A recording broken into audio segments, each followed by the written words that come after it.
Hello అండి అందరికీ. ఈ దీపావళికి మా ఇంట్లో నేను చేసుకున్న సేవ్ అలానే రిబ్బన్ పకోడీ రెసిపీ చూపిద్దాం అనుకుంటున్నాను. దీనికోసం నేను 1 కప్పు శనగపిండి, 2 కప్పుల బియ్యం పిండి తీసుకొని సపరేట్గా జల్లించుకొని పెట్టుకున్నాను. ఒక లోతైన గిన్నె తీసుకొని శనగపిండి వేసేసి దీంట్లో బియ్యం పిండి కూడా యాడ్ చేసేసుకోవాలి. యాడ్ చేసుకున్న తర్వాత మనం చేస్తున్న సేవ్ కాబట్టి చక్రాల గిద్దలో దిగదు, వాము వేస్తే డైరెక్ట్, అందుకనే మిక్సీ చేసుకొని జల్లించుకొని పెట్టుకోవాలి. ఈ విధంగా మొత్తం అంతా పిండి అంతా కలిపేసుకొని తర్వాత మీ రుచికి సరిపడినంత సాల్ట్ అట్లనే కారం యాడ్ చేసుకొని ఇందాక జల్లించుకొని పెట్టుకున్న వాము కూడా యాడ్ చేసుకోవాలి. యాడ్ చేసుకొని మొత్తం అంతా కలిసేలా కలుపుకున్న తర్వాత డాల్డా కూడా వేసుకోవాలి. డాల్డా అనేది నేను చక్రాలు సాఫ్ట్గా రావడానికి వేసుకున్నాను. మీకు ఒకవేళ నచ్చలేదంటే స్కిప్ చేయండి. ఇవి నా స్టైల్లో నేను చేస్తున్నాను. మీకు ఎవరికైనా ఇంట్రెస్ట్ ఉంది అంటే కానీ ఈ విధంగా ట్రై చేయండి నచ్చితే.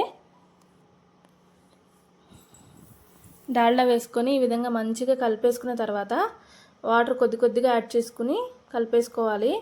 పిండి ముద్దలాగా ఎలా కలుపుకోవాలి, అట్లా గట్టిగా కాకుండా లూజ్ కాకుండా పిండి కన్సిస్టెన్సీ మంచిగా సాఫ్ట్గా ఉండేలా కలుపుకోవాలి. అయితే కలుపుకున్న తర్వాత దీంట్లో పిండిలో ఉప్పు కారం చెక్ చేసుకోవాలి. లేదంటే తక్కువైతే మళ్ళీ కొంచెం యాడ్ చేసుకొని కొంచెం వాటర్ వేసుకొని కలిపేసుకోవచ్చు. ఈ విధంగా చేసుకొని పక్కన పెట్టేసుకున్న తర్వాత ఇంకోవైపు బాండీ పెట్టుకొని దాంట్లో ఆయిల్ వేసుకొని హీట్ చేసుకోవాలి.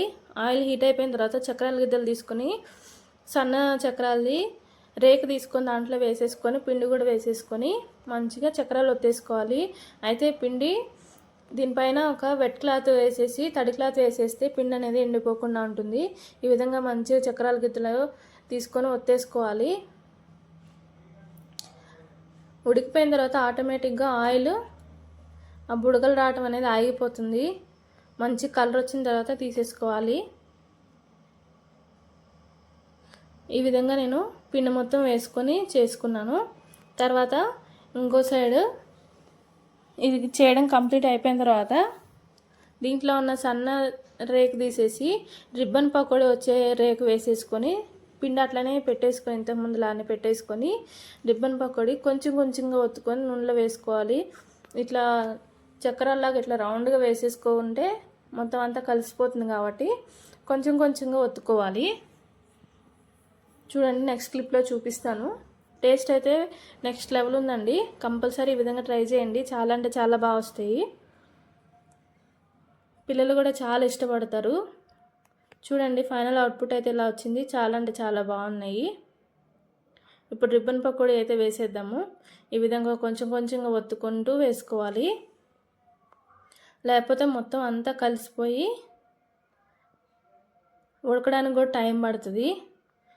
సేవ్ అనేది తొందరగా అయిపోయిందండి. ఎందుకంటే సన్నగా ఉంటాయి కదా, ఇవి ఉడకడానికి కొంచెం టైం పట్టింది.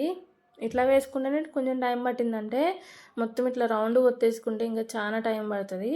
అందుకని నేను ఈ విధంగా వేసుకున్నాను. ఓకేనా? నా ఈ వీడియో నచ్చినట్లయితే షేర్ చేయండి, లైక్ చేయండి, సబ్స్క్రైబ్ చేసుకోండి.